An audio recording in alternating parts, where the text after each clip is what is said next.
ॻाल्हियूं बि कई अथऊं। शिकायतूं कयूं आहिनि उन जे बारे में तव्हां ही सिर्फ़ु सियासी तौर वाइदा कया आहिनि या उन्हनि खे अमली जामू पाराईंदो?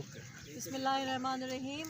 अॼोको जेको मुंहिंजो विज़िट आहे सॻियूं जो, इहो मुंहिंजो रूटीन विज़िट आहे ऐं पंहिंजे भाइरनि सां पंहिंजे तक जे माण्हुनि सां मिलण जे लाइ हमेशह ईंदी रहंदी आहियां ऐं इन करे बि ईंदी आहियां त मुंहिंजो राब्तो जेको आहे इन्हनि सां रहे, इन्हनि जा मसइला मसाइल, इन्हनि जो ॾुख सुख असां पाण में शेयर कयूं ऐं मां इन्हनि भाइरनि जी बि थोराइती आहियां, तमामु घणो इज़त ऐं मान ॾींदा आहिनि ऐं सॻियूं ऑब्वियसली हिते डेवलपमेंट पाकिस्तान पीपल्स पार्टी तरफ़ां चेयरमैन बिलावल भुट्टो ज़रदारी तरफ़ां ऐं सिंध हुकूमत तरफ़ां जेके असांखे स्कीमूं मिलियूं आहिनि उहो मां इन इलाइक़े में ॾिनियूं आहिनि। उन्हनि जो विज़िट बि कंदी आहियां त जेके हिन खां कमी कोताही हुजे त उनखे असां कहिड़े तरीक़े सां संभाले सघूं ऐं हैंडल करे सघूं। बाक़ी रही माण्हुनि जी शिकायतूं, यकीनन सॼो शहर में डेवलपमेंट इलाही असां कोन थी हुई, हाणे असां शुरू कयो आहे जंहिंमें तक जा माण्हू बि सहकार कनि था, पर मसइला मसाइल तमामु घणा आहिनि। कोशिशि कंदासीं इंशाअल्लाह ताला जेके आहिनि उहे स्टेप बाय स्टेप हल थियनि, हिकदमि कोई बि मसइलो हल न थी सघंदो। भाजी ही जेका प्रोजेक्ट हले पियो तव्हांजो इहो तक़रीबन घणनि किरोड़नि जो आहे समूरी स्कीम?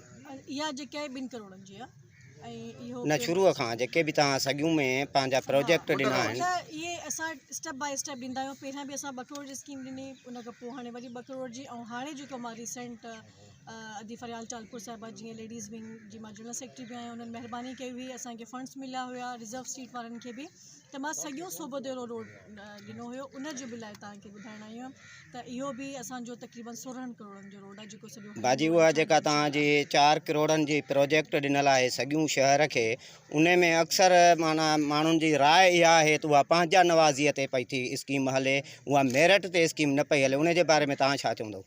अदा मेरिट तव्हां सभिनी ठाही आहे। PC1 जॾहिं ठहे पई उन में तमामु स्टेक होल्डर्स शामिल हुया, तमामु माण्हू शामिल हुया जिन जी स्कीम उन में PC1 में ठहियूं। हाणे जेके पहिरियां PC1 में आहिनि पहिरियां उहे इंशाअल्लाह ताला ठहंदियूं, स्कीम में ईंदा, उन खां पोइ जेके बचे थो त उन में ॿिया जेके आहिनि जिन जा इशूज़ आहिनि उन्हनि खे रिज़ॉल्व। साॻी जीअं ई सर्वे थियूं स्कीमूं हलियूं, उहे अॻ में ई जेके सर्वे थियल घिटियूं आहिनि गलियूं आहिनि उहे आख़िर छो थियूं रहिजनि ऐं जेके असर सुख रखंदड़ माण्हू आहिनि पहिरियां उन्हनि जा छो पिया थियनि, मेरिट थिए? हिन जी इन्वेस्टिगेशन कयूं था, इहा ॻाल्हि तव्हां पाण अॼु मुंहिंजे साम्हूं कई आहे, उन्हनि खे चेक करे था वठूं, पर उन्हनि जे बि ग्रीवेंस खे बि असां एड्रेस कंदासीं, को मसइलो न आहे। हिन शहर में रहंदड़ हर भाउ हर भेण जो मसइलो जेको आहे असांजी ज़िम्मेदारी आहे, रियासत जी ज़िम्मेदारी आहे त असां उन्हनि खे हल कयूं। तव्हां ॻणती न कयो, इंशाअल्लाह ताला सभई प्यार मुहबत सां इज़त सां हिक ॿिए सां सहकार करे मसइला मसाइल हल कयूं। हिते ड्रेनेज जे सिस्टम जी इंतिहाई ज़रूरत आहे। हिते जेके माण्हुनि जा घर आहिनि उहे ड्रेनेज जे सिस्टम न हुजण जे करे